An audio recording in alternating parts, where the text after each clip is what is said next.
Coaching సెంటర్లలో అనంతపురం నగరంలో రూముల్లో మగ్గుతూ చదువుల పేరుతో చదివి ఈ రోజు కుంగి కుసించిపోయి ఎముకలు విరిగేటువంటి స్థాయికి దిగజారినటువంటి స్వచ్ఛమైన నిరుద్యోగులు ఈ రోజు డిఈఓ కార్యాలయం వద్ద మాకు ఉద్యోగం కావాలని గలమెత్తి అడిగేటువంటి పరిస్థితి ఈ రోజు కనపడుతుంది.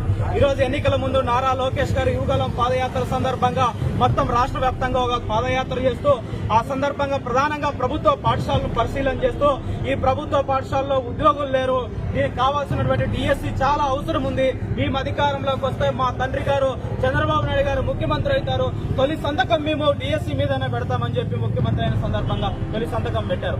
కానీ ఈ రోజు ఒక రాష్ట్ర ముఖ్యమంత్రి డిఎస్సి నోటిఫికేషన్ కోసం సంతకం పెడితే 8 నెలల కాలం అవుతుంది, ఆయన పెట్టినటువంటి సంతకం అమల్లోకి రాలేదు.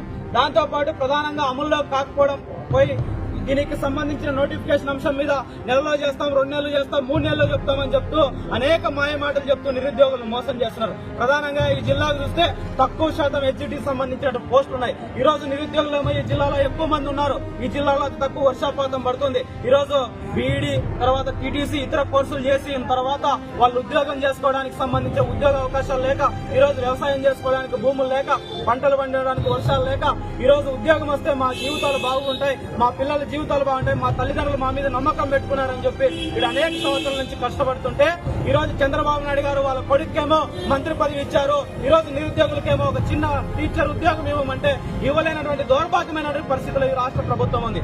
ప్రధానంగా ఈ జిల్లాలో 3 మంత్రులు ఉన్నారు. ఒకరు బీసీ సంక్షేమ శాఖ మంత్రి ఉన్నారు, ఆర్థిక శాఖ మంత్రి ఉన్నారు, ఆరోగ్య శాఖ మంత్రి ఉన్నారు. ఈ జిల్లాలో ఉన్న ఎమ్మెల్యేలకు 3 మంత్రి పదవులు వచ్చాయి. కానీ ఈ జిల్లాలో ఉన్నటువంటి నిరుద్యోగులకు ఒక్కటంటే ఒక టీచర్ ఉద్యోగం రాలేదు. కాబట్టి ఏదైతే టీచర్ ఉద్యోగాల భర్తీ సాధన కోసం మా నిరుద్యోగులందరూ కూడా గలమెత్తి పోరాటం చేస్తాం. అందులో భాగంగానే ఈ రాష్ట్ర ప్రభుత్వం తీసుకొచ్చినటువంటి ఏదైతే 117 జీవో ఉందో ఆ జీవోని వెంటనే రద్దు చేయాలా. ఆ జీవో రద్దు చేయడంతో పాటు ఏదైతే ఈ జిల్లాకు కావాల్సినటువంటి అవసరమైనటువంటి హెచ్జిసి పోస్టులు ఉన్నాయో వాటన్నింటినీ భర్తీ చేయాలని ఈ సందర్భంగా డివైఎఫ్ఐ ఎస్ఎఫ్ఐ కూడా మేము డిమాండ్ చేస్తున్నాం.